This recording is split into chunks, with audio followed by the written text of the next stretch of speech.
Yeah.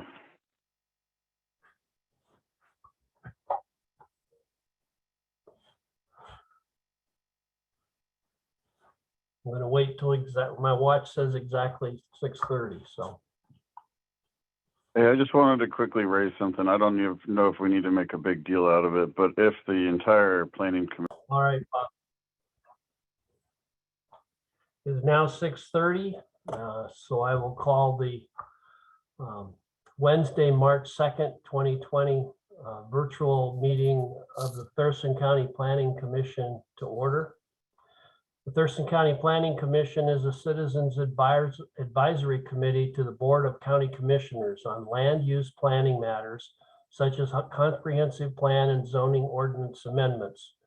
Planning Commission actions are in the form of recommendations to the county commissioners, who are the final decision makers. All Planning Commission meetings are open to the public.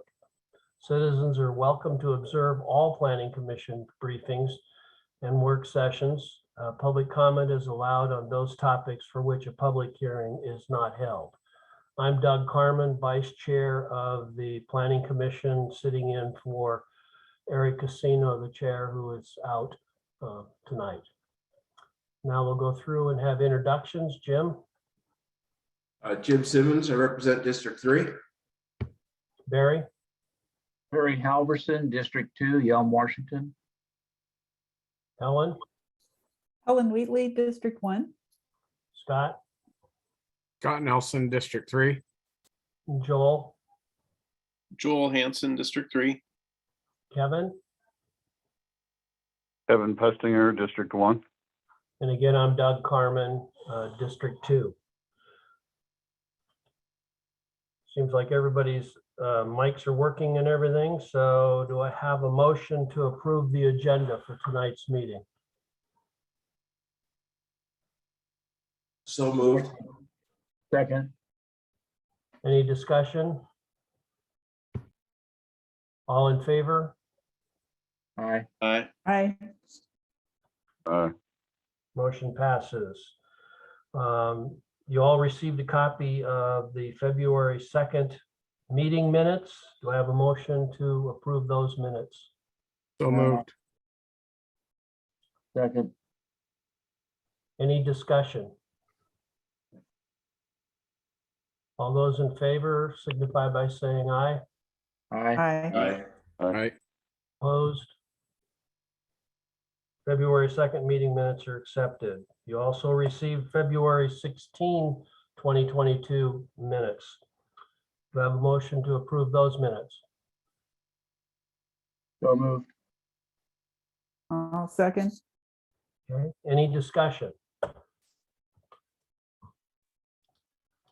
I have one comment on section 6, the SMP. Actually on page 2, said it was discovered the Cairo Road parcels all need additional research. So skipping for tonight, it also we had the same situation on Carpenter Park. We had voted the month before to change its categorization, but in reality, it was the wrong categorization. Should have been urban versus rural. So I think we should insert and Carpenter Park there. Do I have a second to that? Second. Anybody? That discussion? Who seconded that just now? I didn't see. Barry, Okay, Barry, thank you. any discussion? Well, I think according to the rules, we need to vote on, have a motion again to approve the minutes as amended. So moved. Do I have a Second. Thank you, Jim. Any further discussion? I have a comment. Sure, Ken, go ahead. If we're still talking about the minutes in general, I was surprised that there was very limited discussion of the presentations about the wireless facilities plan from the working group. And I mean, it was just one paragraph in total, and I understand it's difficult to capture all the things that were discussed, but for the general public reading that, they would have no idea what issues we're grappling with related to the wireless facilities plan. I mean, it was less lengthy in detail than the previous meetings minutes discussing that we were planning on having that discussion. So I just point that out. I don't know if it's easy to change or worth changing, but it just doesn't give the public a lot of information. It's a fine line between putting too much in the minutes and not enough. And that's why we have. Yeah, I try to lean towards less is more. I agree. Yeah. So that's why also it's online, electronically, so they can hear the whole thing. But I agree, but it is a fine line, so. Any other discussion? All those in favor of accepting the February 16th, 2022 minutes as amended, signify by saying aye. Aye. Aye. Aye. Opposed? Motion passes. Now we'll move into public communication. Again, it's a time for the public to address the Planning Commission on topics that for which a public hearing has not been held. For this virtual meeting, please choose the raise your hand option if you wish to address the Planning Commission. I will promote you to a panelist at that time when it is your turn to speak and be seen. To be seen, please turn on your camera. If you are dialing in, press *9 to raise your hand. Make sure you also choose *6 to unmute yourself. The 3-minute timer will show on one of the video screens to help keep track of time. The timer will turn yellow when you have 30 seconds left, and then red when your time is over, and we ask that you close your discussion as quickly as possible after it turns red. If you have issues speaking and being heard, please disconnect from the Zoom meeting and call 360-972-6785 to make your public comment. Thank you. Now, do we have anyone who would like to speak?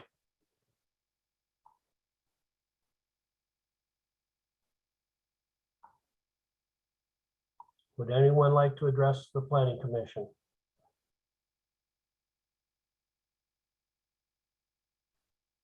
Would anyone like to address the Planning Commission? Seeing no hands, I now close the public discussion or comment period.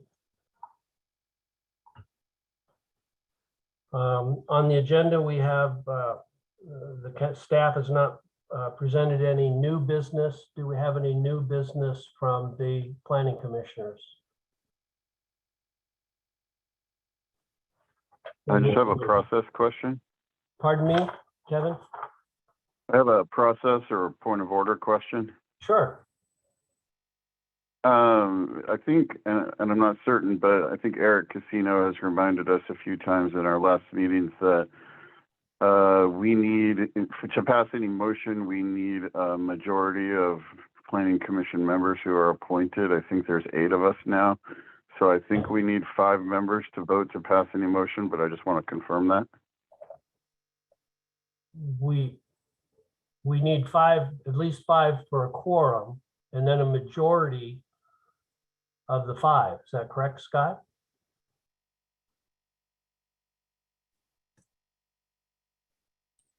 We need a majority of the appointed planning commissioners.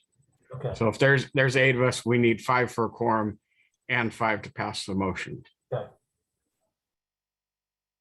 Thank you for confirming. Yeah. So hearing no nays on any of the things we voted on so far, I assume. I assume. Sure, I just want to be clear going forward. Okay. All right, the next item on the agenda is the Shoreline Master Program. Andrew DeFobus. Okay, It's me, Andrew DeFobis here, interim senior planner with community planning. Good evening, planning commissioners. Go ahead and start a PowerPoint. Okay, so tonight we're going to go ahead and continue with some of the shoreline environment designation reviews that citizens requested that the Planning Commission take a look at during the SMP public hearing comment period. Previously, Planning Commission has been given all of the public comments that were made, including those regarding the shoreline environment designations. And so tonight I'll give you a summary of some of those requests, what the staff analysis and recommendations are, and we'll look at that tonight and at least one more work session. I am intending to send you as much information as I can next week for the following meeting so that hopefully at March 16th, you'll have a lot of information and we can hopefully knock some of these out. There's a couple more beyond tonight that you still have not seen. So that's my goal, to get this wrapped up in the next few meetings if we can. Tonight, we're going to look at a site on Long Lake, and then one on the Nisqually Reach and 2 on Eld Inlet. And the Planning Commission, it is within the Planning Commission's abilities to propose a different shoreline environment designation than what's currently proposed, if that's consistent with the designation criteria. So for the record, and for anyone who's watching who has not heard this before, the shoreline environment designations, all jurisdictions have to assign those as part of their shoreline master program updates. That process is influenced by all the information and background information on existing conditions that's gathered during the inventory and characterization process. When the shoreline environment designations are put across a shoreline reach or an area of shoreline, these designations essentially control what uses are allowed there, what permits are required, and then what development standards that those uses would follow. And there is a report that was generated earlier in the SMP process that summarizes all the information related to the existing proposals. And so essentially a natural shoreline environment designation is proposed for shorelines that are more intact and less altered. A shoreline residential shoreline designation is proposed for shorelines that are more heavily impacted. And then in the middle, we've got the rural conservancy and urban conservancy for other shorelines that don't quite fit those other two descriptions. And then of course, below the ordinary high water mark, we're using the aquatic shoreline environment designation, or SED. So when we hear all these words thrown around, this is what they mean. A couple things to keep in mind. I'm basing all the analysis I'm doing on that SED report, which is how all the work was done in the previous phase of the project. And when we're looking at these shoreline reaches, they may not fit in one box. The conditions may vary across the reach, but Planning Commission is looking for what is the best fit for the shoreline reach as a whole, or potentially those boundaries do need to shift because we have some considerations that merit that. That's also okay. Shoreline environment designations are one part of the measures of the Shoreline Master Program that attempt to assure no net loss of ecological function. So the intent is that the SEDs that are put on these shorelines are furthering that requirement of the SMP.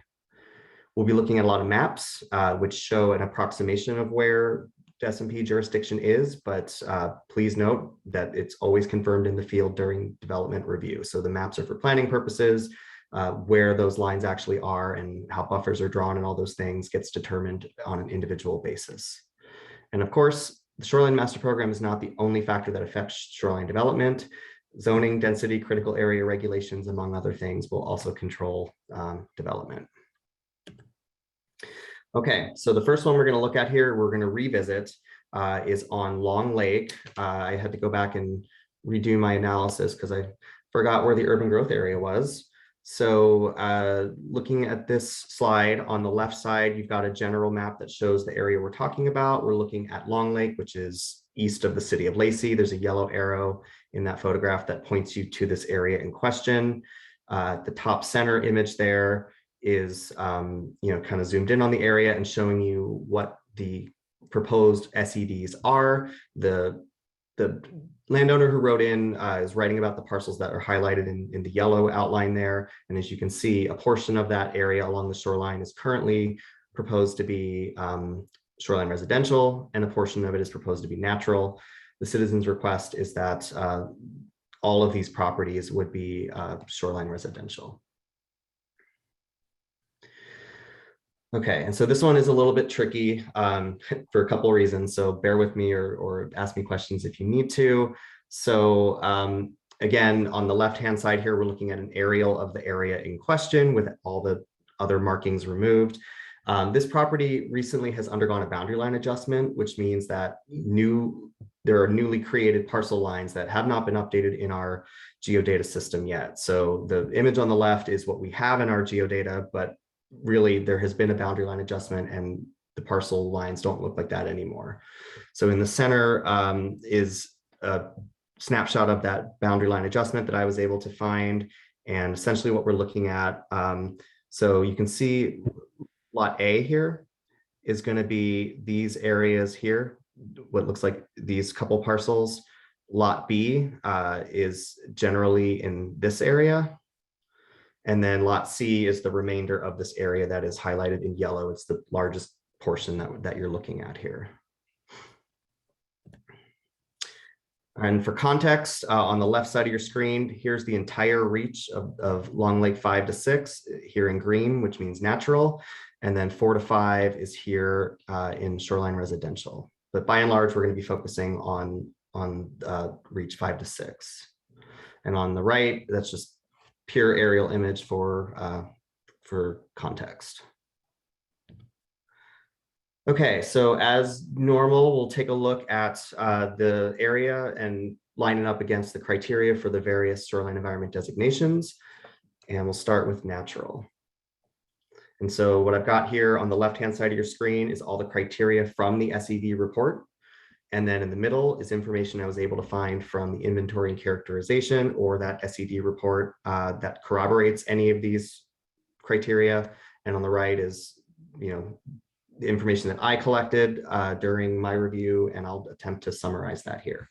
So the first criteria when we're looking at this area and trying to see if it fits the natural criteria is it ecologically intact and performing an important function or ecosystem-wide process that would be damaged by human activity. There are portions of this property or portions of the reach of a whole, the whole reach in general is fairly intact, but in this subject area we're looking at these 3 parcels, you can see that there is some vegetation that's been removed over time along the shorelands and also the wetland buffers, that larger lot C area. The reach as a whole does not appear to have been significantly modified, but there are portions that have been. But as a whole, appears to be closer to intact than degraded. Is the area or is this reach considered to be does it represent an ecosystem that is a particular scientific or educational interest? There was nothing on record that I could find to suggest that. Is it unable to support new development without significant adverse impacts to ecological functions or to human safety? The majority of this reach as a whole appears to be intact. Again, some areas have seen vegetation altered in the past.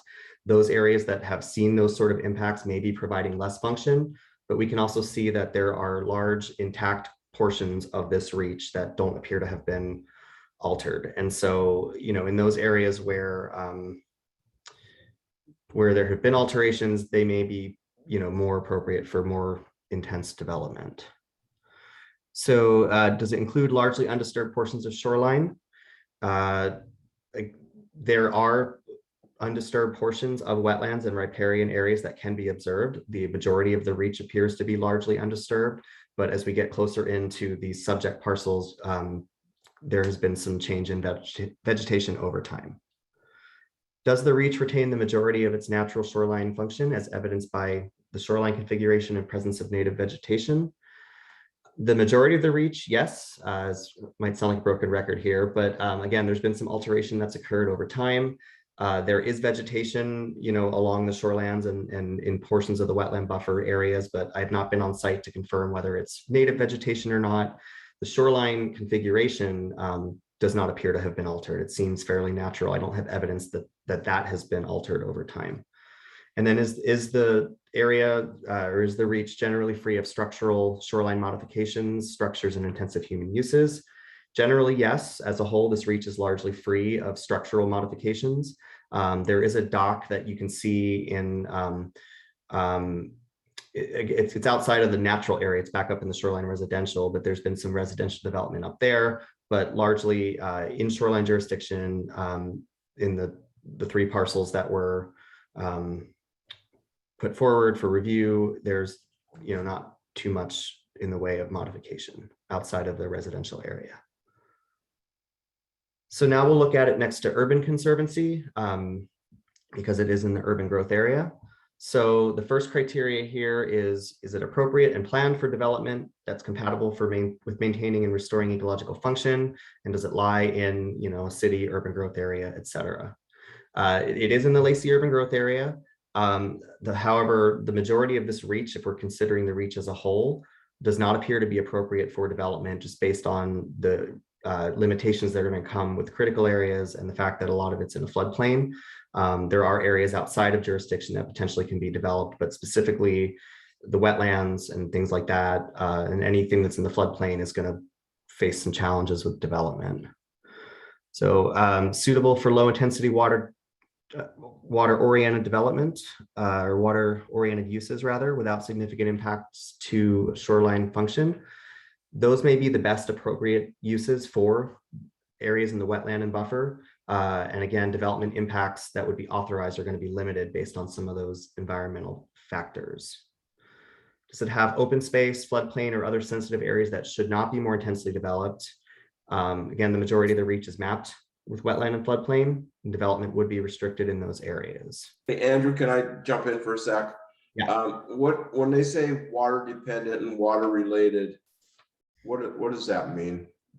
So those are all the types of uses that the Shoreline Management Act wants to foster along the shoreline. So things that are, so water oriented is a category that includes all those things: the dependent, the related, and the water enjoyment. It's activities that are based on a water location to work essentially. So an example of a water dependent use would be a marina. You can't put a marina anywhere else. You got to put that in the water. So it's water dependent. You might have some like dry dock facilities or things like that are close to the water. Because they're supporting work that goes on in the water, or boats and recreation and things like that. But if it's not in the water, it could be water related. Water enjoyment would be things like public access. So, but those things don't seem appropriate uses around wetlands and their buffers, are they? Am I not thinking right here? I mean, low intensity potentially could be, but any type of new structures and things like that are going to be, it's going to be a challenge for that to be located in a wetland. I just wanted to add, water related use can also be just enjoying the view of the shoreline with observation of wildlife and that kind of thing. So it doesn't have to be active engagement with the shoreline. You can be just viewing it too. Yep, it could be active, it could be passive. And yeah, so those terms come from the Shoreline Management Act, and it's the way that the legislature parses out the types of development and uses they want to foster in shoreline jurisdiction versus things that you want to potentially discourage. So in shoreline jurisdiction, generally speaking, we are supposed to discourage uses that are not water oriented, but there are some pretty broad carve outs. One of the most notable ones being residential development. Everyone knows you don't have to have a home near a water. It's not required to have a water front to have a house, but there are a lot of homes in shoreline jurisdiction, and that's something people want, and that's something the legislature wants to allow. So there are some carve outs, but generally speaking, that's how we look at these things: is it a use that is oriented toward the water or not when we're developing the shoreline master program? It's a good question. Okay, so potential for ecological restoration is the next criteria for urban conservancy. I did not find a whole lot written up for this specific area. There was some information in the inventory and characterization that I've included here on the slide, but I couldn't track a lot of it down, and I would also note that it's pretty old. So I'm staying relatively mum on this specific criteria, but I wanted to include what I did find. The next one is, does the reach retain important ecological functions even though it's partially developed? Again, in the materials that I was reviewing that came from the inventory characterization, there was some indicator of how well these areas function. Although it's also old, it's from the same time period, 2007. I would point out that in general, this reach is not largely developed, so or impacted, so it may be retaining more ecological function than areas that are more developed. Is there a potential for development that is compatible with ecological restoration? A lot of this reach development would be limited based on these critical area protections that we've been talking about. Development would likely need to be sited outside of any wetland or the shoreline buffer. And then does it not meet the designation criteria for the natural environment? A lot of this reach does appear to meet several criteria for the natural environment. Okay, next we'll look at shoreline residential. Okay, and so the first criteria for that is that to be shoreline residential, you must not meet the criteria of the natural or the rural conservancy environment. And none of the lots we're looking at meet rural conservancy because they are in the urban growth area. And some portions of these lots do appear to meet the natural criteria, as does the majority or the rest of this reach outside of this kind of study area. Is the reach predominantly single family or multifamily residential development, or is it planned or platted as such? So for lot A, which is the one that already has the house on it and is partially in shoreline residential SED, yes, that is predominantly single family. Lot B, there does not appear to be, lot B and C do not appear to have active residential use within shoreline jurisdiction. However, lot B is that second one, that was smaller one that was created in the boundary line adjustment. It is relatively close to other residential lots that are of the same size. Lot C does not appear to have residential development. It's a big parcel. And yeah, I think it's being used for agriculture, recreation, however you would characterize that. I think there's a barn and potentially some pasture out there. So is the majority of the lot area within shoreline jurisdiction? This one was really hard to estimate because of the boundary line adjustment and also because of the parcel shift effect that we see, where the lines on the map are not necessarily where they are on the ground, or the aerial image is a little bit shifted underneath. So it appears to be the case for lot A. Yeah, that mostly appears to be in shoreline jurisdiction. I didn't really want to estimate for the other ones. Okay. And then are ecological functions impacted by more intense modification and use?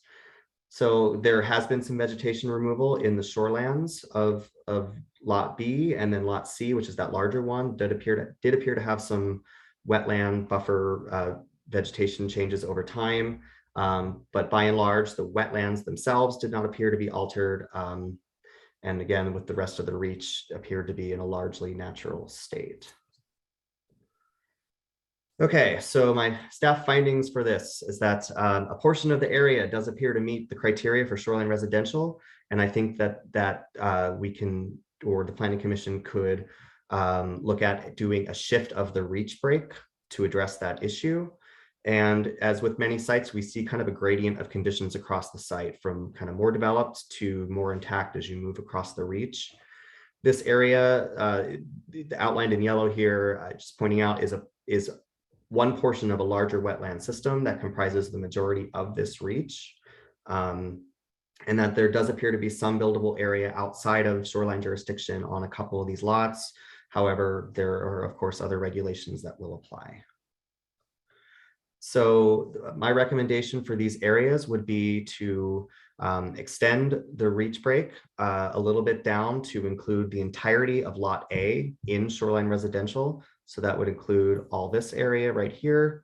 For lot B, I think that shoreline residential could potentially be appropriate, given the fact that that lot that was created has had some alteration to it. It is similarly sized to other residentially developed lots in the area. So I don't necessarily see that as being out of character with shoreline residential. For lot C, I am recommending retaining the natural SED on that lot, given that the wetland area that's there appears to be largely intact and unmodified, and that it is connected to a larger wetland feature that has been, that is proposed to be natural as well. So I will pause Can I there. interrupt just a minute? Because I wanted to ask earlier, I'm having a little trouble comparing the two maps. I don't really understand. Can you use your cursor to kind of delineate lot B? I can attempt to do so. It's Just vaguely, because of the not re- precisely. Yeah, so again, lot A is gonna generally be this area that I'm circling here. So, you know, going off of that, then lot B is coming out this way. It's kind of taking a chunk out of that. And then lot C is the remainder of this area, only a portion of which is in shoreline jurisdiction.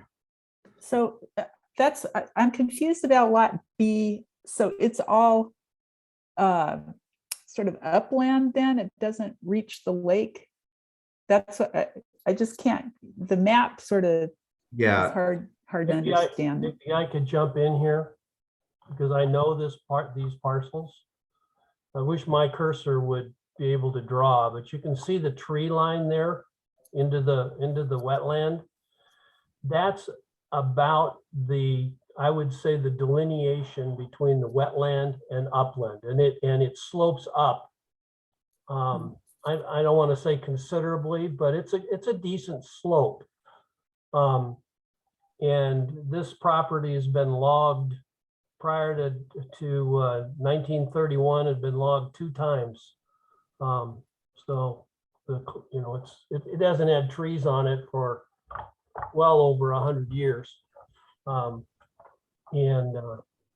don't understand why you can't break up lot C, because there's definitely, I got 2 points. One is there's definitely dry ground, buildable and all of that. But the second point is with the wetlands sitting right there, which is going to be natural, isn't that going to dictate the setback for any house? It's not going to dictate well, yes, the buffers are going to dictate the setback. It's not the fact that when we're talking about a wetland versus just the fact that it's on the shoreline, the wetland buffers that are in the critical areas ordinance are what's going forward. There's no proposal to change those. So whatever that wetland buffer would be today is what it would be after the update. The natural designation is going to control, you know, the uses that can be put there, right? But the buffer on that is going to be controlled by the wetlands.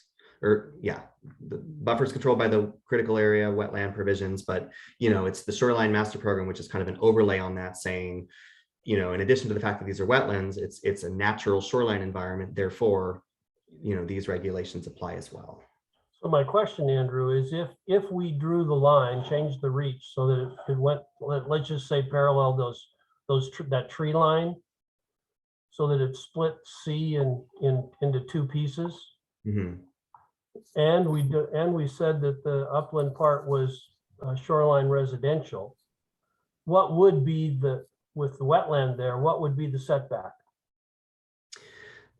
It's not going to be, so if it's a wetland that is, you know, in the vicinity of where you're trying to develop, the wetland buffer is going to be determined in the field each time. It's going to range anywhere from 50 to 300 feet, depending on the characteristics of that wetland. They'd have to do a delineation, have as part of their application, and have a biologist go out there and, you know, put stakes in the ground to see where the boundary of that wetland is. And they're going to look at the characteristics of that wetland to determine what the buffer is. So I can't give you a exact answer on that. It's within a range.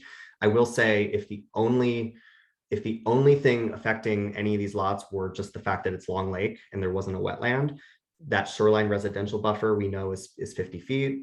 Conservancy is, I think urban is 100, rural is 125, and natural is 200. Gary? Yeah, I just, to me, I don't know this property at all, but it looks like it may have been used as an RV area for trailers or RVs at one time, with the road going down the middle and around the side. And cutouts in between the trees. Do you know anything about that, Doug? Yeah, it's basically a pasture. Okay, I mean, kids have used it for to run their go-karts around and off-road stuff and whatnot. That's where how the roads came. okay. Jim? Since this is in the Lacey UGA, has their planning have they had any input on this, or do they have one way or another what they'd like to, their thoughts? Not that I have heard. We did get a comment letter from the city of Lacey as part of the overall public comment process, but it didn't speak to this issue.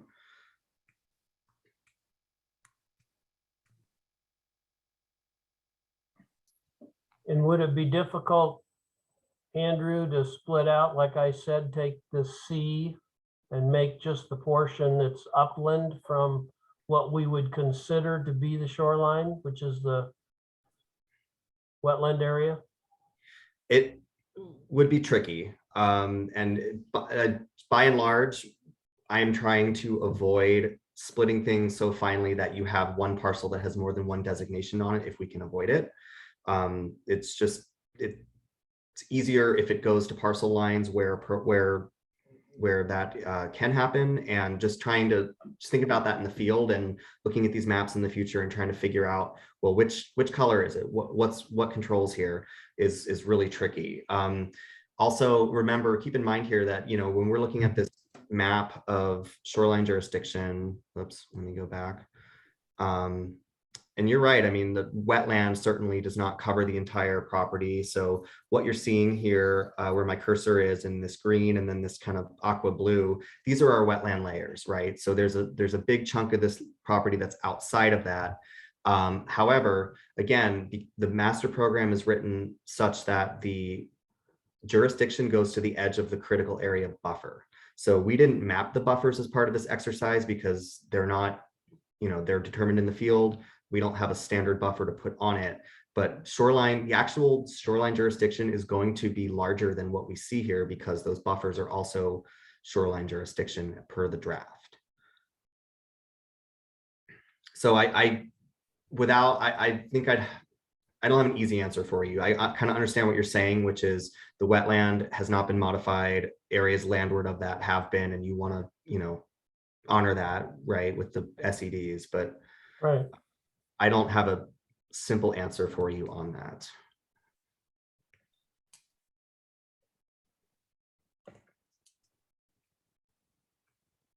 My hand is up. I don't know. Yeah, I'm sorry, I'm staring at the map and I keep forgetting to look over to the right to see. I can take this down for now or do something else if it's easier. Go ahead, Helen, I'm sorry. Oh, did you say go ahead? I'm sorry, that was kind of fuzzy. I didn't hear. Sorry.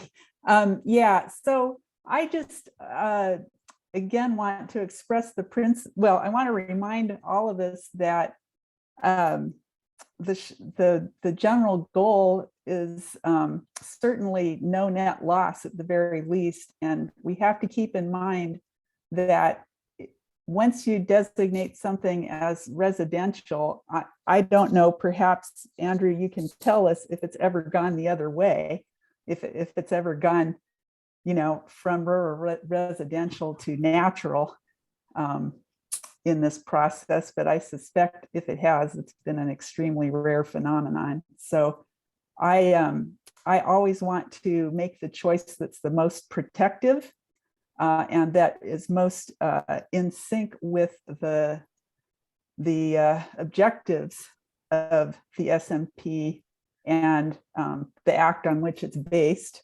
So for me, and again, you know, it's difficult when the mapping is not entirely clear. Yeah. But for me, looking at this, I would be okay with A being designated as residential, but B and C I would not, because while it is possible to look at this and say that you see continuity with residential use, I look at it and I see continuity with ecosystem function. And the upland is a part of that. It is not disconnected from the wetland.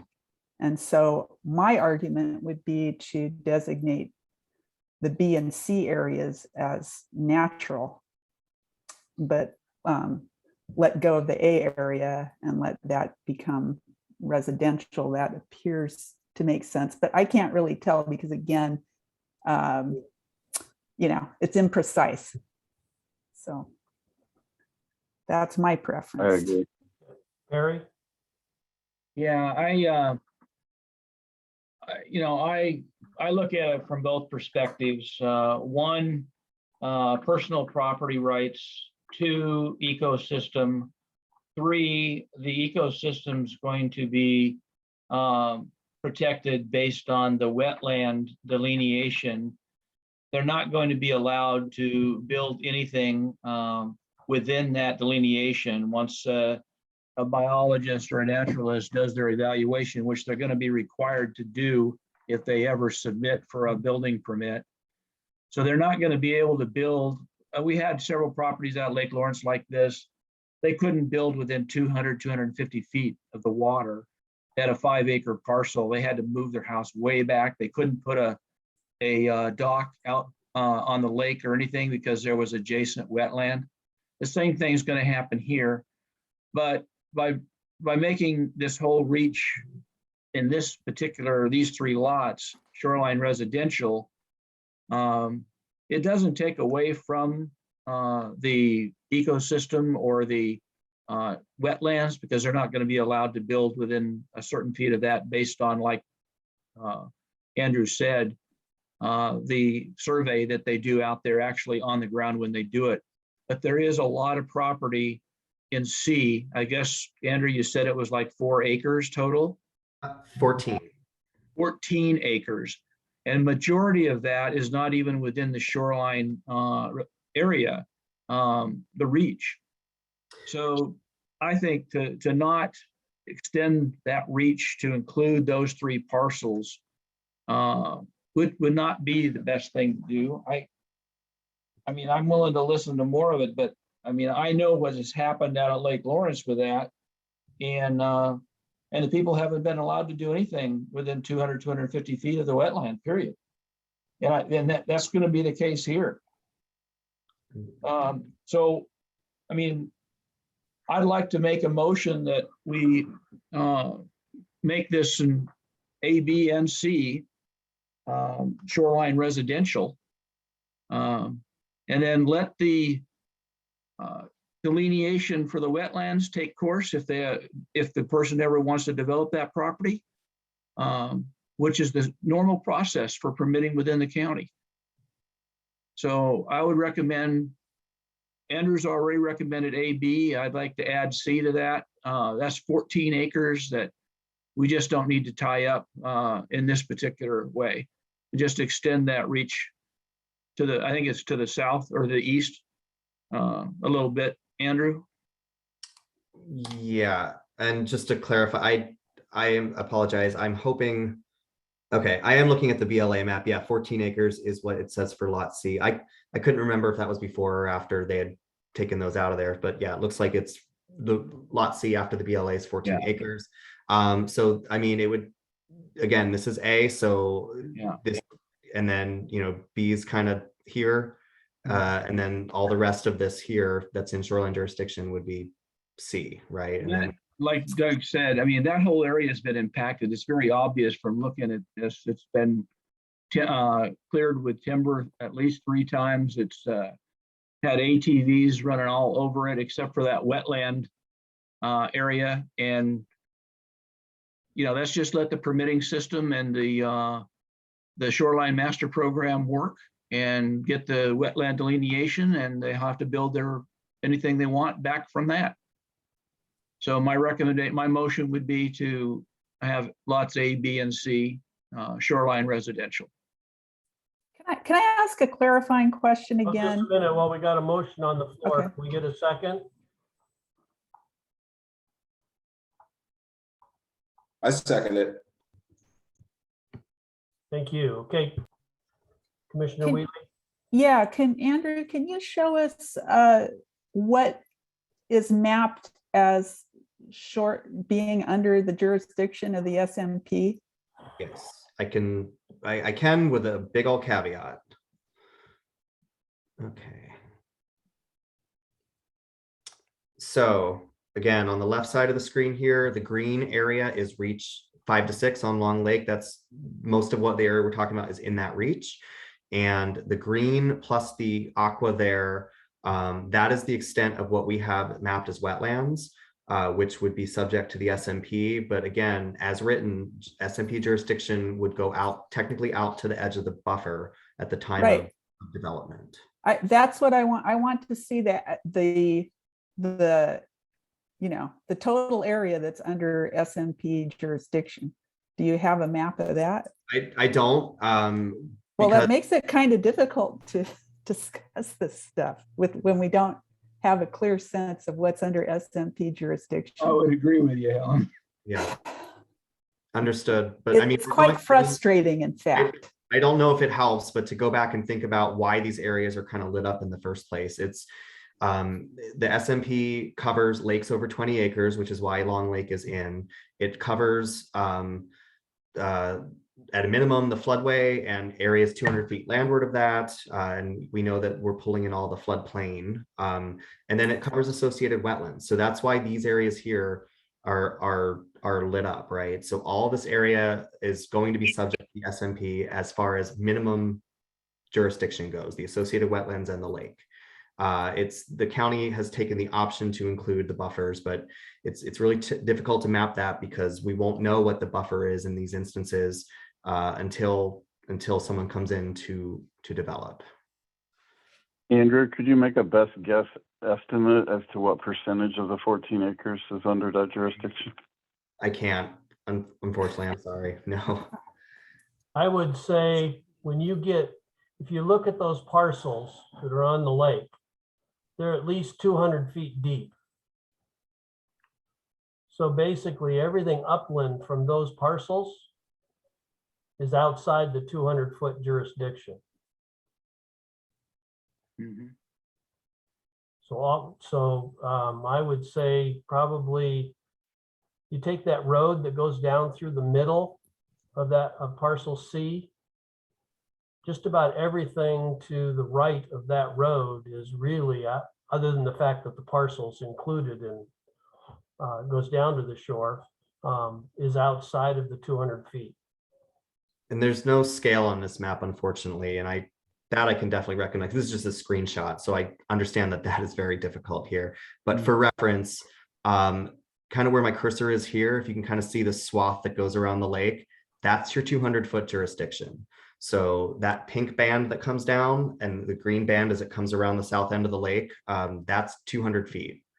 The wetland is, obviously looks like a larger distance because there's no size on that. It's just, it is what it is. There's no legislative size on that. But for scale, the pink bands are 200 feet, and you can kind of extrapolate that outward. Okay, so that would include, if I'm extrapolating that inward, as it were, then it would be along the line where the tree line is, right? Like if you were to go down. Any of this area here where I'm kind of putting my cursor, yeah. Any of this area and any of all this is all the mapped wetland. And so the buffer for the wetland is going to come off of that, theoretically, depending on where the actually line is in the field. And that is the line where we're going to say that's the edge of the wetland. And pending, looking at what the characteristics of that are, the buffer is going to be anywhere from 50 to 300 feet. So if it's somewhere in the middle there and it's about a 200-foot buffer, it would look like a similar distance as you see in the pink lines. So that could be. But that's going to be based and informed on a study that the property owner is going to have to contract for by a representative authorized by the county to submit that information. They're not going to be able to just say, well, this is what it is and take some pictures of it. They're actually going to have to pay to have someone go in there and do an evaluation and provide that to the county. And that person is going to have to be authorized by the county to do those kind of surveys. That's why I say to to take this property away from the landowner, say this is a natural area, which is basically what that does. It means you can't do much at all on that property. I don't think it's the right thing to do. That's just my opinion. That's why I made the motion. Well, I argue against the motion. I think that, you know, essentially the argument I'm hearing is that, you know, we have an SMP, but we shouldn't worry about that because there are other things that will take care of things. I think that SMP is, the question being asked really is, can it be designated as a natural area? It can be, and therefore it should be.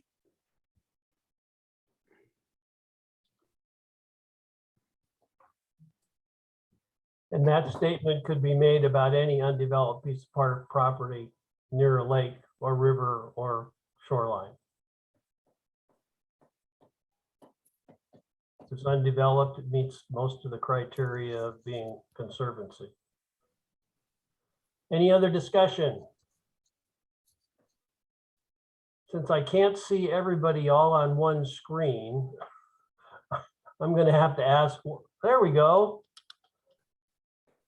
So all of those in favor of the motion, please raise your hand. So we have 3. Those opposed, Nay. we have 3. And Scott? I'm abstaining on this one because I'm not there yet. I just don't know where I'm at with this one. Okay, so the motion fails to pass due to not having 5 yays or in favor of. Does someone else have a motion on this parcel for Andrew? Or on all, actually the 2 parcels, B and I don't have a motion, but I agree with Commissioner Wheatley, and it just feels like I'm not being able to visualize where these lines are, the property lines and things. So a little bit more information for me would be good in that respect, just to kind of see a little better what this looks like. I just, yeah, I'm just kind of foggy still on this whole thing. So do we want to move on past this and bring it back to the commission with additional information? I'll make a motion to table it because we don't have a majority either way. And I have Andrew come back to us with some better definition of the property lines. Have a second? I'll second that. Okay, any further discussion on the motion? All those in favor of the motion signify by raising your hand. 1, 2, 3, there's 5, 6. Okay, motion passes. Next, Andrew. All right, and I will do my best to accommodate that motion. I've looked at this one for weeks and it's just really tricky. So I will see what I can do. And yeah, hopefully we can move it along. I'm going to keep an eye on the clock, but I will go ahead and tee up the next one for you. I do want to move to, at 7:30, as the agenda states, I'd like to move on to the Habitat Conservancy plan. So. Okay, I will go ahead and stop my sharing then. Andrew, I have a question for you. Go ahead, Kevin. Andrew, so far we've been going through a lot of what you described as public comment, but seemingly specific to a lot of parcels. There was a huge amount of public comment that was broader in context, like, things related to the concept of no net loss, things related to the fact that there's not very good metrics on how that would be measured, things like there's concerns about the timing on when it would ever be reviewed. Maybe 8 years down the road, it would next be looked at as to whether there was any net loss. Are those kind of public comments going to also be reviewed amongst us, like in this type of fashion? So that specific concept, we are working on trying to put some finer points on those things, to better explain it in the document and to meet the goals of no net loss, and also to have something that our staff can actually implement. So the next version of this draft, hopefully there will be some improvements around making all that stuff a little bit less squishy, to use that technical term. In terms of other comments that the public has brought up, so I know that we've had some planning commissioners who kind of jumped onto this process as after we did the hearing and kind of halfway through. So what I've been working through with the planning commission since the hearing are things that planning commissioners have brought up during these meetings, and then also, you know, these SEDs. I know that was a big piece of the planning commission's agenda to look at those things. So if there are additional things that the planning commission as a body wants staff to bring back that are from those public comments, I definitely want to know about those things so that we can tee those up for you. Because in the background right now, in addition to finalizing these SED reviews, you know, I'm putting together what is essentially your planning commission recommendation to the board that's got the edits that you have recommended in the past. It's got things that I've reviewed from public comment and are suggesting putting forward, et cetera. So, but you know, the runway of things that planning commission has put in front of me, once we're through with the SED reviews, I consider that we were pretty much close to the end of that. So it would be great to know if there are additional things that planning commission wants to look at, because we'll have to, you know, talk amongst ourselves as staff and figure out the best way to bring those back for you. Well, I certainly share those concerns that the public mentioned that I just referenced, and I will add to that there were numerous references to the lack of enforcement capabilities around any of these no net loss measures. Mm-hmm. Can we be sure to add this discussion to the next time the SMP comes up? And because I wouldn't mind having an opportunity. I know we need to move on, but I would like to understand, you know, if Andrew, you see this as being the main way to carry out the commission's agenda vis-a-vis the SMP. You know, personally, I'm not so much in agreement with that, and I would like to have a discussion about these other matters. I would like to understand how the prioritization of what issues should be discussed.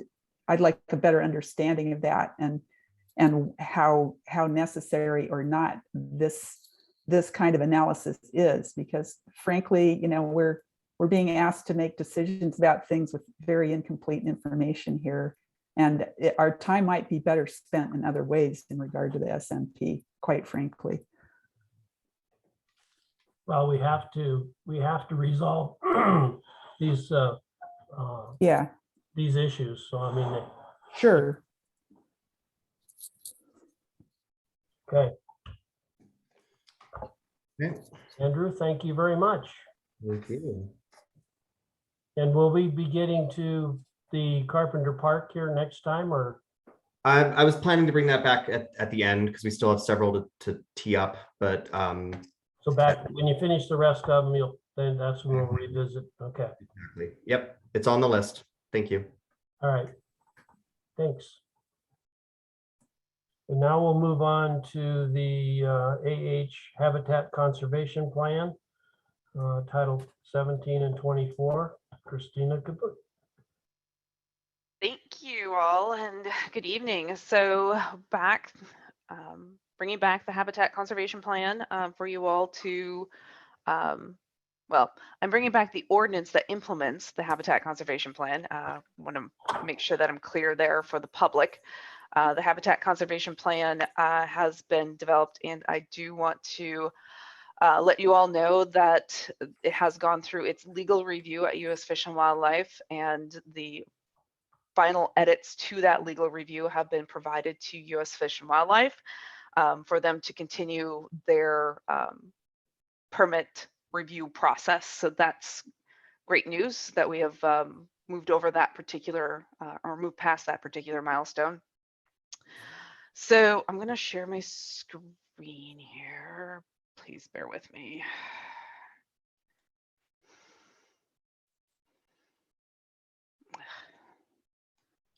confuse you when I do that. Oops. There we go. All right, so you should be seeing a screen that has our 4 wonderful little caricatures on there. Yes, Yes. thank you. All right, so the Habitat Conservation Plan, just for some background for the public and for the record, U.S. Fish and Wildlife did list several species as threatened or endangered under the ESA, and due to the extent of overlap with development with species habitat here in Thurston County, the county did initiate the development of a habitat conservation plan. The plan was developed by a team of scientists, planners, and input from independent science reviewers, stakeholders, and the public. It does apply to unincorporated Thurston County, which is rural county, and the UGAs, or the urban growth areas of the cities. We have been on this journey for quite some time. Actually, I did the timeline and it's been a decade, which is not unusual for the development of a multi-species regional habitat conservation plan. I just want to let everybody know that these particular plans are complicated and there's a lot of moving pieces to them. But we initiated work in 2012 where the county did obtain several grants from U.S. Fish and Wildlife under the Section 6 for habitat planning. We drafted several we drafted a habitat conservation plan and went through technical meetings on a number of those particular plans. And in 2020, we had draft 4 that was in a sufficient state for U.S. Fish and Wildlife to begin the environmental review process, which is the development of an environmental impact statement. So 2020 and 2021, we were working on the EIS. And here in February of 2022, we submitted our final habitat conservation plan to U.S. Fish and Wildlife. That particular plan is what I've been using to develop the implementing ordinance and amendments to the critical area ordinance, as well as an amendment to the mineral extraction ordinance, which we will discuss here in a minute.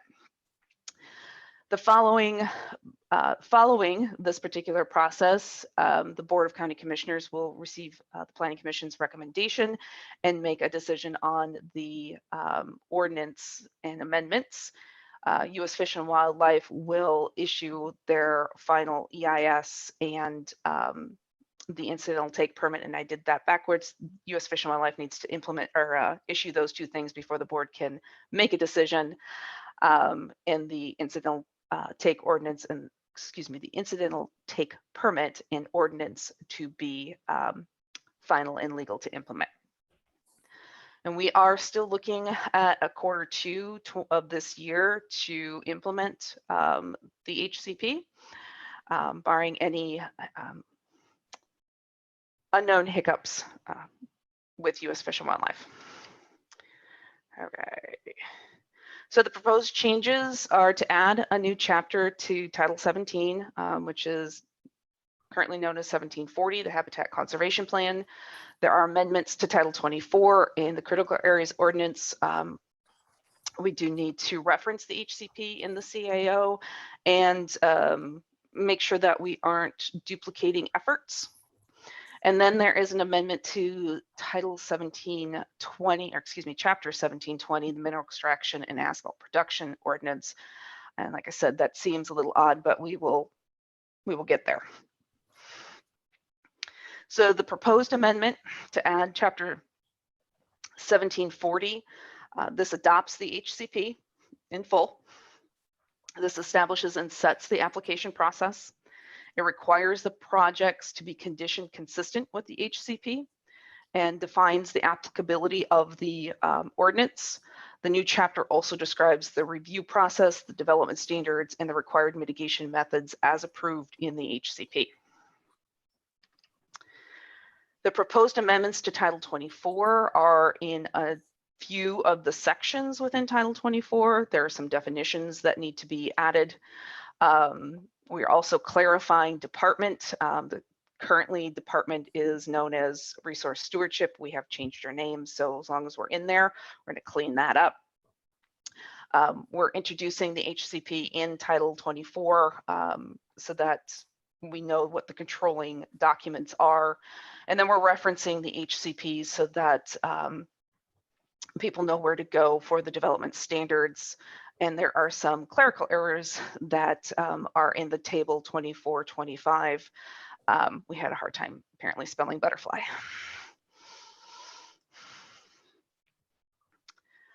There is a proposed amendment to Chapter 1720. 1720 145 is proposed to be added. And this would prohibit mineral extraction where conservation easements are established for the protection of lands engaged as mitigation for Thurston County HCP. And the reason we are doing this particular amendment is during the legal review of the conservation easement with U.S. Fish and Wildlife, there was a lot of discussion about how the county can protect their mitigation areas. And we were able to negotiate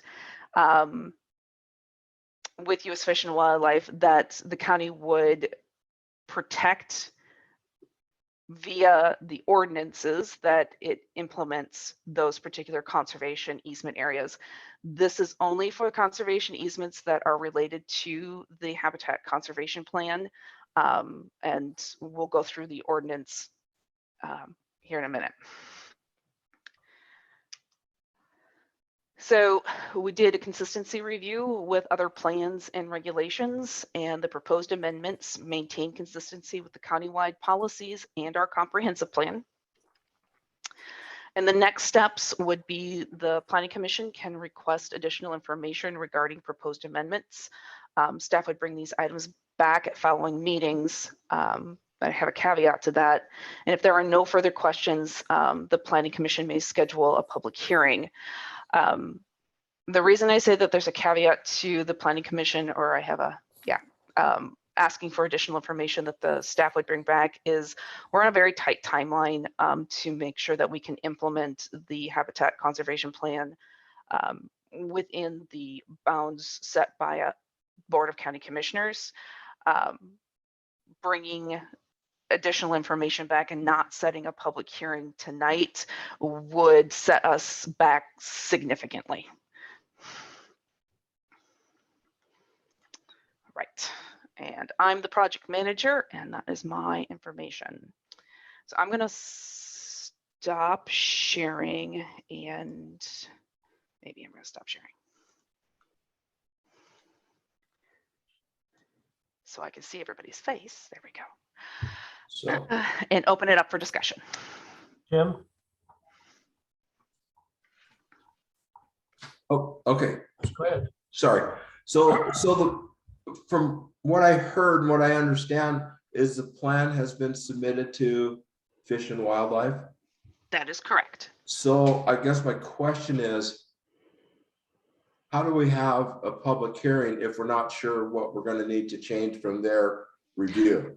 No, there is no further review by U.S. Fish and Wildlife. This is the final plan that was submitted. We made all of the edits, and that is the plan in which I developed the ordinance from.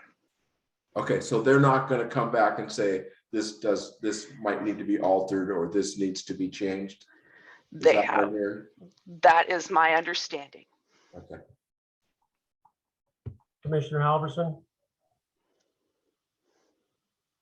All right, Christina, so the plan that that I picked up and the plan that's online says draft Thurston County Habitat Conservation Plan. That's a final draft that's been submitted to Fish and Wildlife. That is not the final plan that was submitted to U.S. Fish and Wildlife. We had to make some changes to that particular plan. There were additional clarifications that were added in Chapter 8 and 7, and some, and in Appendix L, the conservation easement was rewritten to be legally acceptable by the solicitor's office. Okay, so what's our role as far as making comments concerning that plan? We really don't have one if it's already been submitted and Fish and Wildlife's got it now, because if we review it and we make any comments or changes to it, that doesn't seem to fit in the timeline as you're explaining. And Right. we go back to Fish and Wildlife anyway, right? Right. So we're not reviewing the plan, we're reviewing the ordinances that implement the plan. We had many stakeholder meetings between 2013 and 2018 to get input on covered species, covered activities, the area, the permit area as we were developing the habitat conservation plan. And then board directed us within those confines and developing that plan. The ordinance to implement that plan is what we're reviewing here. Okay. Then I'll just read it for my own edification, and I won't be submitting any comments to you about it then. Kevin? Question, I think we got an email today that Commissioner Wheatley had forwarded some requested change or whatnot. Or you didn't mention anything about that. Is that for later to discuss, or? I opened it up for discussion for the Planning Commission. I would think we could use. Okay, I'm asking about that then. I would think we could include that in the comments from the public hearing. Well, may I jump in? Sure, go ahead. It seemed like Kevin was kind of directing it to me. Well, I also had, I mean, the earlier, we got set a couple of things that were commission generated, planning commission generated today. It seems like one was the comments. I think they were from you, Barry. It didn't, I think, right? But those were those about the HCP itself rather than the ordinance language? Actually, then? both. The first half of the first page was about the ordinance, and the second page were about the HCP itself. Okay. So yeah, because it looks like you had, the thing that I sent out was about 74015, so the very beginning, the purpose part. Yours is further down. Correct. So would it make sense to just kind of try to move through and go back and forth? So start with mine and then move down? Yep. Yeah, okay. Well, I'll try not to take too much time. I mean, that's why I sent it out, because I didn't want to, suck all the time away. But as you may recall, the last time that we talked about this, I had some comments and they were about the statement of purpose part. And I wanted to see in particular more of the Endangered Species Act kind of brought into it. And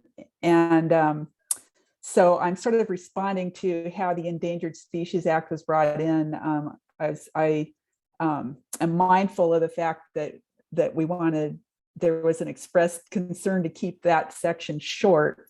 But what I was concerned about was making sure that the stated purpose of the ESA is clear, and that is not only to conserve species or we're so used to thinking no net loss, but that the goal is restoration, not only of the species, but of the ecological system that sustains them. So I included language that reflects that, very simply and clearly. And then also, as I looked closer at the language of the purpose statement, I felt like it could be sort of the whole process could be made a little more clear, that what it is that the county is doing and how it's related to this concept of taking, and permitting. So I hope I may have helped clarify that language a bit. And then I think what was kind of missing from the purpose statement was an explanation that And I think it's because folks who are working on this have been in it for 10 years. So it's hard to sort of step back, but to just say, the general idea is to create larger areas that, that are intact and are more easily and efficiently managed, for the species to actually be able to flourish in, because that was kind of not quite there. So those are some sort of highlights of what I was trying to bring in. And I just ask that folks sort of read it and compare it to what was written. I think I've helped to, I'm not imposing my language, but I think the concerns that I had, I was trying to put them in there more clearly. So I hope that's a good explanation, Kevin. Yeah, I'm in support of that. Do we need a motion to include that language? I don't know. If you want to change it, So I have a couple move of, it. There may, I don't know if it's time to do that, because there may be, people, may want to make sure the language is appropriate. yeah, Barry, I was just going to ask Christina to put up what she just put up. I appreciate it. Thank you, there you go. Christina. So what I put up were the edits that I made that you all should have received. These are not what Helen had sent me, just to be clear for everybody and the public. I will state that I can be very verbose when it comes to this sort of thing, having been in this particular project for the last umpteen years. And we can take, and I'm okay with massaging some of this language. I do want to be very cognizant of the fact that I want to be very careful about what we put in this purpose, to not infer that this HCP or the ordinance itself is a recovery plan in any way, shape, or form, as it is not. Right. We are just mitigating or no net loss for the species, or for the species that may be taken in an incidental take situation with development over the next 30 years. Yeah, and I think, that's why I wouldn't want to move to adopt this language, or propose that it be. I'd like a look to be taken at it, but I think that's what I aimed for. But I will say, it's not at all unusual in these statements of purpose to give a big, broad picture. You can look at code all over the place where these HCPs have been adopted, and they, this is the place to explain what it's for and what it's doing. And it's perfectly fine to do that. There's nothing wrong with doing that. Jurisdictions do that all the time, and it helps make it clear in case there's a challenge and say your hearing examiner needs to sort of parse out, well, what was the county trying to do here? So, it's okay to make some broad statements about what you're trying to do. And in fact, it's a good idea. Barry, did you have something else? Yeah, Christina, could you explain, is the red part parts that are being deleted or parts that were added after? Added after. So the red part now is included in the purpose statement. That is correct. Okay. But I'm proposing a revision of that, and some of it is to simplify, just to sort of simplify it a little bit. I think maybe. I agree, Helen. I liked what you wrote, Helen. I think a lot of it's already in there, and I think Christina can take a look at it. But I didn't disagree with anything you wrote.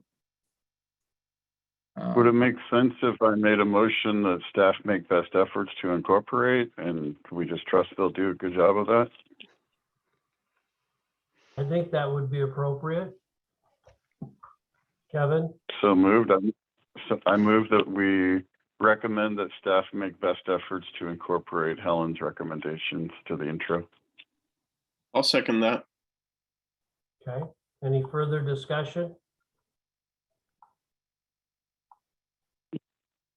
I did read what Commissioner Wheatley wrote, and I thought that was very appropriate. But what my concern is, what I was always considering part of this was to streamline the permitting process to make it within the parameters of protecting a species, to make sure that I'm just looking at that last sentence. I guess I would want something that make sure that or the last paragraph, excuse me, to make sure that some of that was incorporated, to make sure that this is part of the streamlining process to permit, and to make it, kind of, I guess, straddle that fence of property owners and protecting the species that are endangered. So that's my only thought. That's one of the. I think that, Christina knows what is needed for the feds. And this, from reading this is quite extensive, and I think Helen's brings it down to a little more concise, but I also want to make sure that it still is consistent with what's needed to get the thing through the feds, so.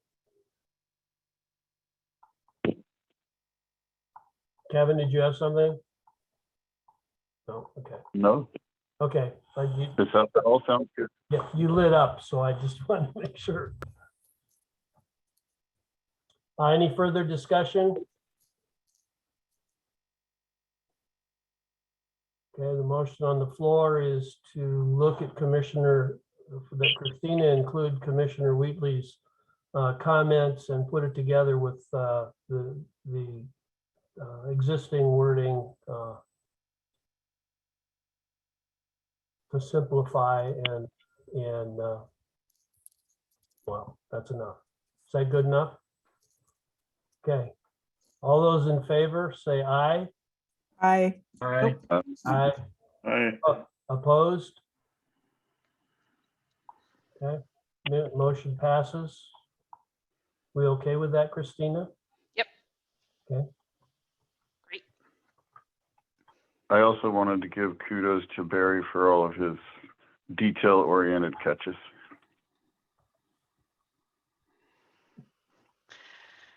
They weren't lost. I didn't know we had a professional editor there. I wouldn't. They weren't lost. We did submit those to the professional editor, and they will be mindful of those. Okay. Okay, but could you go to 1740-040? Christina? 40. Yes, I can. Okay, guys, I'm going to scroll. Don't get sick. Unless anybody's got any questions before that. I just thought that under definitions, I didn't know if it was standard procedure to put the definitions in the code or in the plan, because they're not in the plan at all. They're in an appendice. I haven't got there yet. I Yeah, only no finished way. through chapter 7. But Okay.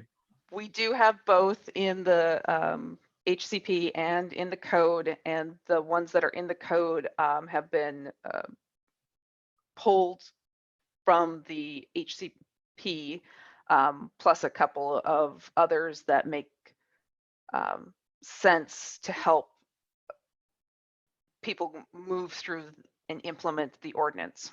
Okay. Is there anything else that the commission would like to see defined that would help? Yeah, the only other thing I saw on the definitions was the term individuals. Okay. And I say that because individuals has a lot of different meanings, but in this HCP, it has a very specific meaning. And I didn't see that definition. So I think it's important because people are going to read it. It's in several places through the HCP.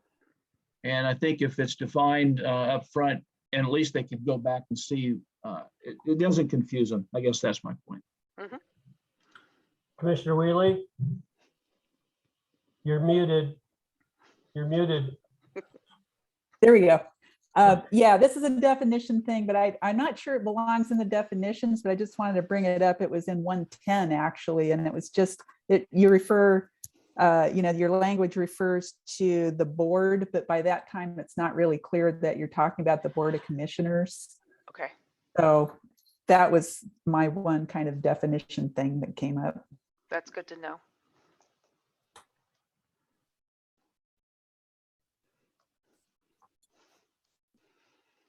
So is it the will of the planning commission that I introduce a new definition and make sure my sentences when I'm referring to things are appropriately referring back to the defined word? I, I just need nods. Yep. Sure, or you can just do it in 110 too. Yes. Well, I mean, as far as the defining the word individual, I don't think we need to do that here because it doesn't appear, the word individual doesn't appear here in the same context. It only appears in the HCP.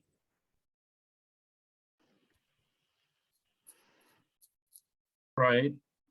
Because I did a search and the only time individual appears in this language is when it's talking about, I can't remember now, but it was like a individual project. Right. That's why I asked if the definitions were the same in the code as they are in the plan. Because the plan doesn't have, HCP plan doesn't have a definition for individuals either. I just thought it would be, if somebody looks at this and they say, well, what do they mean by individuals?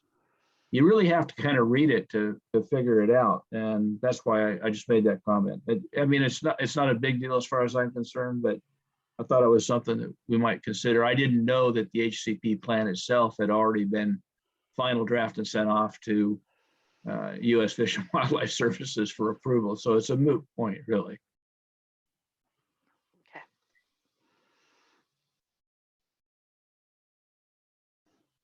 All right. any more So- comments as we go down the list? Yeah, my next comment is at 060 Okay. A2. 8. Yeah, I don't know, and maybe it's just a question is what would the county approve as an equivalent look like? Oh, you know what I think? Okay, hang on. There we go. I switched those on you. Okay. It's okay. I know you are at. So you're talking about the written description of the proposed development and a GIS compatible shapefile, geodatabase file, or county approved equivalent Correct. of the project area. Yeah, right. So the county approved equivalent of the project area would be using the county's newly developed and in beta testing GIS that it will be public facing for the public to develop or draw their development envelope within our geodata system that Okay. contains all the layers, all the GIS layers, so that they can see their aerial, they can see the soils maps, they can see the layers that were developed to understand where the species habitat is. And they would be able to then extract or export that particular file and submit it submit it on a thumb drive and eventually electronically with our new system. Okay, so the public will be able to go into the geodatabase system and put that themselves now. Yeah. How soon is that going to happen? Well, if I continue to stop breaking it, soon. Okay, all right, thank you. I mean, that's great. That's a good tool. Do we want to say something about that here instead of just count equivalent? I left it broad on purpose, but up Okay. to the planning commission. I mean, I would, if I was a citizen out there, I'd like to know where to go to get this. And I think it's a good tool that they should, if we're going to have it, I don't see why we shouldn't tell them right here that they can go there and create this and submit it instead of searching for it and trying to ask questions and trying to figure it out. Right. One of the other things that we're doing is developing a guide for implementing the HCP that will take this information as well as the additional information that's in the plan itself and distill it down into very plain language with examples and some how-to tutorials. So this is kind of the intermediate step from the plan to the ordinance that still has to have some legal language within it to a very plain talked, example driven guide, because this is new, and we want to make sure people do understand how to move their project forward. Okay. I mean, I like the idea of a guidebook. We've heard that about the Shoreline Master Program too, but we haven't. I know that Andrew's working on it, but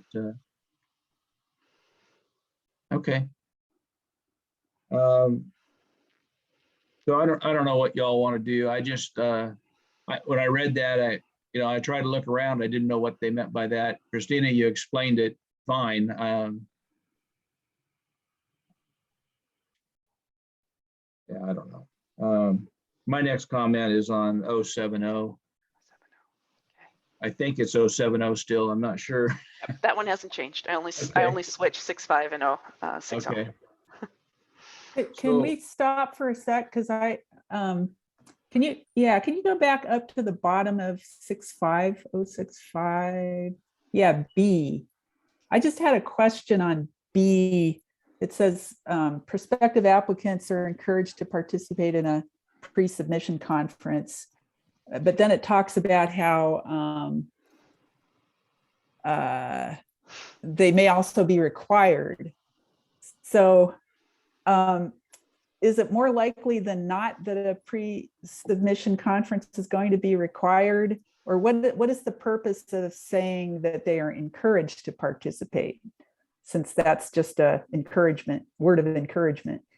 Right. So encouraging a property owner to do a pre-submission conference allows them to obtain information about how to move their project forward through the county's permitting process with all of the different departments in one spot, so that they've reviewed the proposed, maybe incomplete, but proposed development plan, and development review public works lets them know that this is the kind of driveway that they need to have, or how wide that driveway needs to be, and the right of way information, and public health tells them about their septic and water system, and then land use planning discusses what codes need to be followed, and if there are any additional plans or word I am looking for, reports, that's the word I was looking for, need to be completed before they submit their full and final application. That's why we encourage everybody to do a pre-submission conference, but no, on average, the pre-submission conferences are done only for those very large projects. I was going to say infrequent, but that's not the right word. That they're required only for, They're because only I'm not required. sure, so is it necessary to kind of tease that out to define when it is required and when it isn't, or is that taken care of somewhere else? Because, that's the kind of the question that's left hanging there in B. And is it normal in code to, like in Thurston County code, to have this word of encouragement? Is that something that you see everywhere? This is actually pulled directly from the subdivision ordinance. Yeah, okay. So is it, do you need to define when it's required, or does that happen somewhere else outside of this code? That would happen in other places in code. Okay, thanks.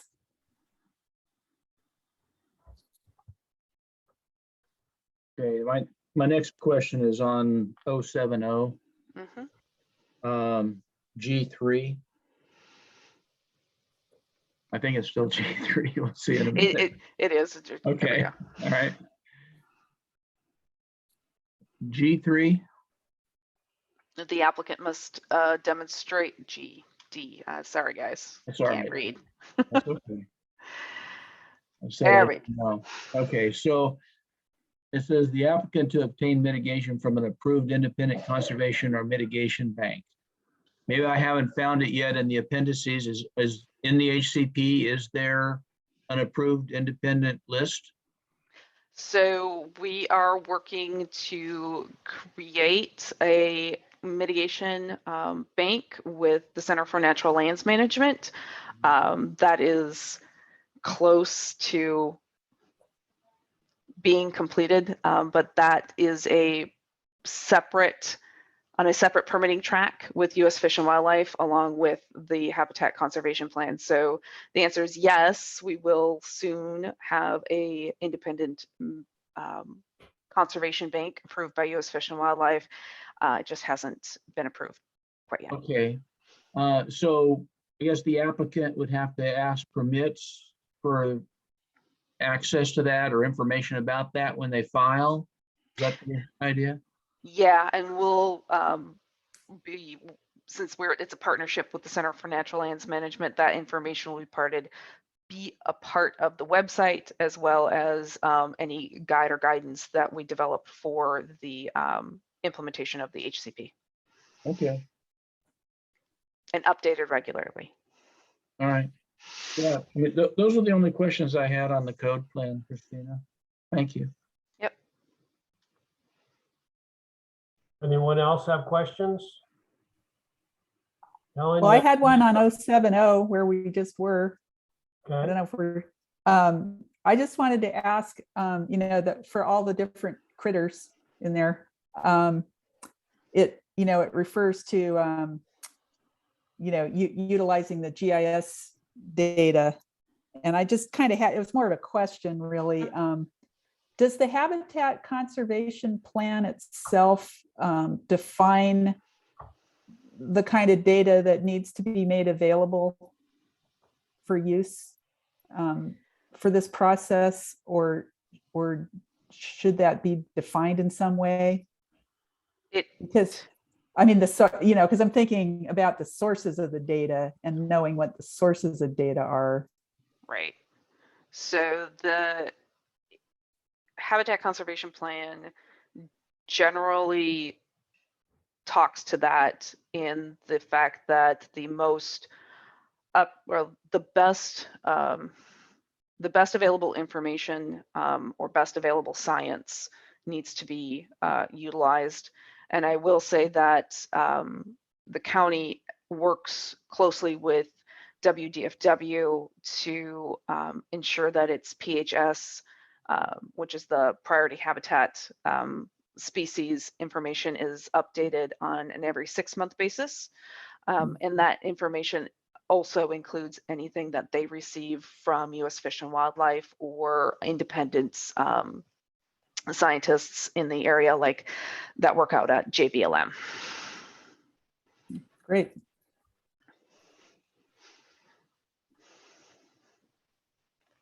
Okay. Any other questions? Barry? Not about the code, but can I ask you a question about the HCP? Christina? Sure. Since I read most of it, one of the things I saw in there that I don't know if that has been changed before you send it to them for final approval, but in chapter 3, it talked about you needed to, it was only 120 square foot area that was exempt based on Thurston County permits from submitting for a permit requirement, yet we know that Thurston County has a 400 square foot for outside the UGA and 200 square foot for inside the UGA for unpermitted construction of buildings. How does that fit with the HCP that says only 120 square foot? Sure. So I'm going to take that in 2 parts. First, the exemptions are written into federal law. Those are part of what are known as the 4D rules. So section 4D of the listing regulation that U.S. Fish and Wildlife adopted back in 2014 included a number of areas that are exempt from take under the ESA, Section 9 definition of take. Okay. Those include certain types of agricultural uses, grazing, some plowing, that sort of thing, some airport uses, as well as these very specific residential uses. So the 120 square feet can't be changed unless and until U.S. Fish and Wildlife goes in and makes changes to their regulations. And we know that the county has already made changes to its building permit exemptions. And I state that very specifically because just because something doesn't need a building permit doesn't necessarily mean that it doesn't need other authorizations. So it still may need stormwater authorizations. It still may need something from development or public works development review, and it still may need land use or critical area review. So it's just exempt from obtaining or needing to obtain a building permit. Well, most people won't know that. Yes. And when you, and I did, I went online and I even talked to the permit section. And I gave them a hypothesis or just an idea that I want to build a 200 square foot shed. And they said, well, do you have any electrical or water connected to it? No. Are you near the water? No. Well, yeah, you can build that. Yeah. I think the enforceability on that is going to be really difficult. And I think it's important that it be enforced. So I don't know, and this ACP isn't the tool to do it, but the permit section might need to put something on their website, because when you go on there, you go, on permitted things that you can do. They might need to say something in there that if you are within a shoreline master program area or a wetland area or something like that, there are other rules that will apply for exemption. That is not said anywhere on there.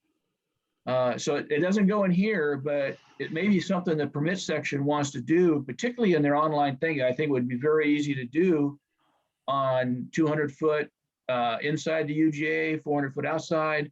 Hey, listen, folks, if you are in one of these categories, you need to at least go to the permit section and check it out. Otherwise, you may be building an unpermitted building in the wrong place.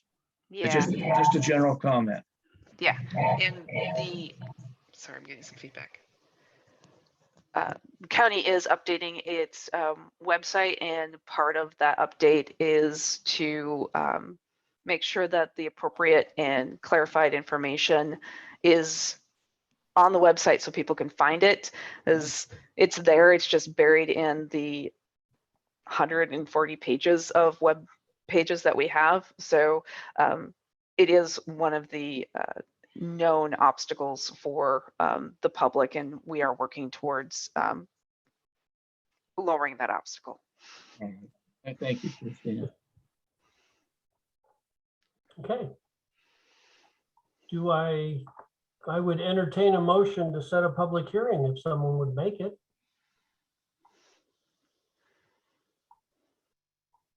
So moved. Seconded. So I have a motion to set a public hearing for April 6th, 2022 on the implementation ordinance, Title 17 and 24. Made and seconded. Yes, Christina, if I worded it right. On April 6th at 7 p.m. or soon thereafter. Okay, yes, thank you. At 7 p.m. or soon thereafter. All those in favor say aye. Aye. Aye. Those opposed? I think we have at least 5. Sounded like it. So getting to other business then. Staff updates, Christina. All right. So a couple of things, the development and comprehensive planning docket will have a briefing tomorrow with the Board of County Commissioners to set the official docket and prioritize that docket. So in probably April, I will bring back what that official docket looks like that the board set. So some of the stuff that you might see or have seen on the docket change, and it might change in prioritization. We are hiring new people, and you will soon see a new associate planner. Associate planner. Jackson Ewing was hired. His start date was actually yesterday. He was an assistant planner with development services over in Brett Burris's team, and we took him over into community planning. So he's had a lot of experience for the last several years in actually implementing code, and will now be helping us develop policy and do amendments. So we're very excited there. And then we're working for the Planning Commission, we're working to see how we move into a in-person meetings and what those might look like, if they still need to have a virtual component or not. So more information to come there. I did want to let you know that we're working on it, but I don't have any answers for you tonight. I have a question. Go ahead, Kevin. You mentioned one new hire, and I thought previously there was talk about several other positions. Could you talk about how many open positions currently exist in your department and how many are actively being worked to fill? So the division, I can talk about. The department as a whole has a whole bunch. There's a lot of building plans examiner I and guess I'm building. talking about the planning department. So, okay, community planning, sure. So we have backfilled our open associate planner position. There will be a ag liaison that will be hiring. That particular person will help us to implement the voluntary stewardship program. There is a administrative assistant that will be hired. So as much as we love Polly is doing the work of several administrative assistants. So we'll be transitioning to a new AA1. And there is also an education and outreach specialist that will be hiring to backfill a position that was vacated, and a new water resource specialist in our water planning and monitoring section will be hired as well. That particular, both the education and outreach specialist and the water resource specialist were doing interviews for this week. Thank you. I guess I don't hear any associate planner, senior planner, planning manager positions. Are any of those open? The planning manager position is still open. We do not have any other planner position open. Yeah, thank you.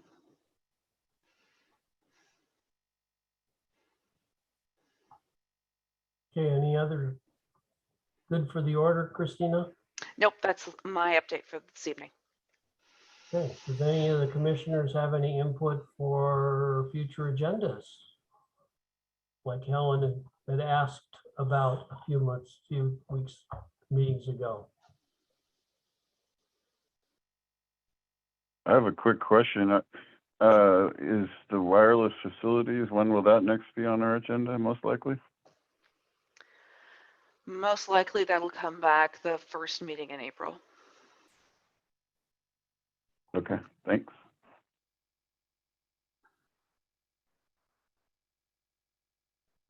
Okay. Anything else? Yeah, Ellen, you're muted. Sorry, I keep forgetting.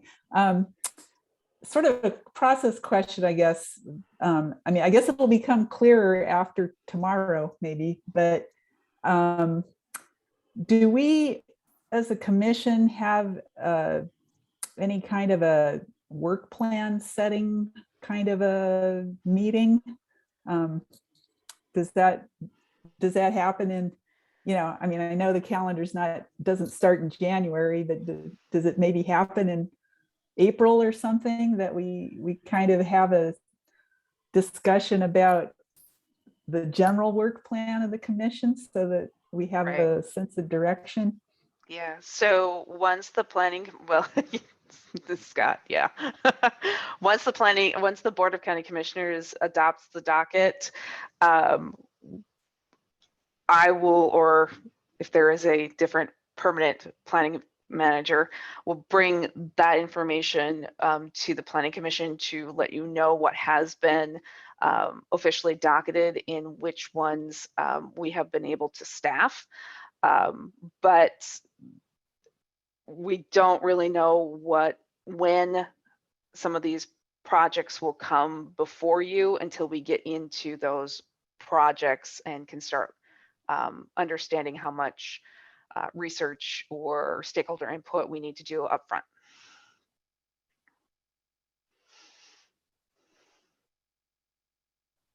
So is that what you were asking, Ellen?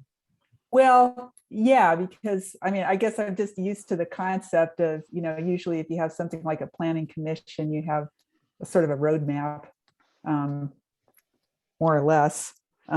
It's not unusual to have a kind of a work plan of a sort that you can refer to. So maybe it's something we can aspire to. Well, the problem with that is the Board of County Commissioners draw a roadmap. We have Well, no exactly. control over what we do. It's Yeah, all and up to them. I'm sorry to interrupt. I'm sorry. I was done. I was just, it's their decision what's on the agenda. Well, I actually, I went and like did a couple of those training videos, or watched a couple of them, and it's one of the suggestions was that, or this is something that is maybe the norm, I don't know, but having a meeting of the Planning Commission with the Board of Commissioners in order to discuss priorities is not an idea that's beyond the pale. And maybe it's something we might want to think about. I mean, I would love to hear, have some opportunity for interaction with the Board of Commissioners to understand how they view the Planning Commission's role.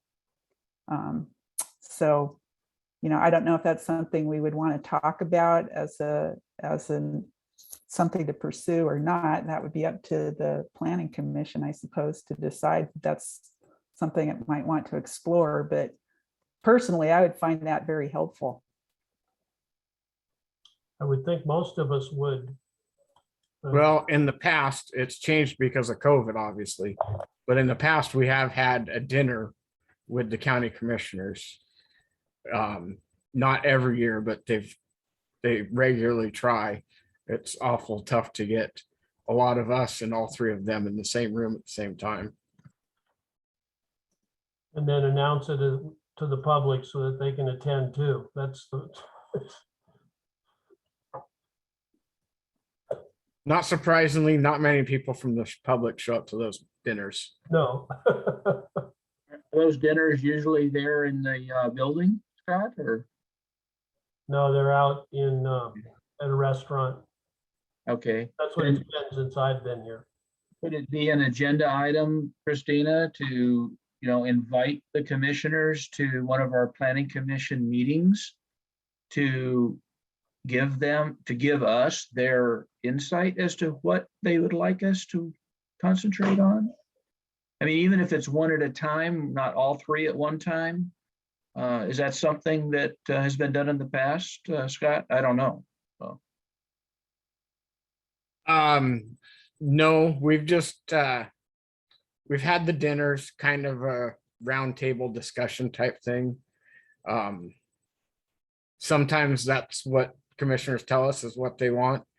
But for the most part, as far as what we do for the year, you know, the commissioners say, this is our priority, and based on staffing levels, staff brings us what they can get to.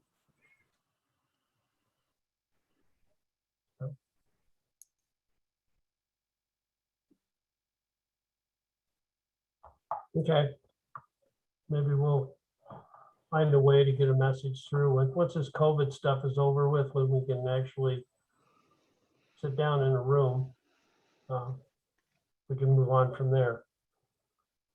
Okay, how about checking calendars? Who is not going to be available on the 16th of March? I'm still a maybe. Okay, I think I might be a maybe too.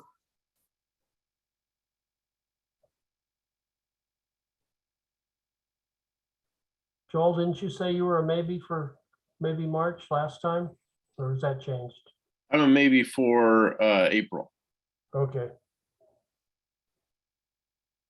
Okay, how about those who will not be able to attend April 6th? Joel, you're a maybe. Anything else? Looks like everybody else will be here. Hopefully, Eric will be back. All right, anything else for the good of the order? I would entertain a motion to adjourn. So moved. You get a second? Second. All those in favor? Aye. I. Thank you all. See you in a couple of weeks. See y'all.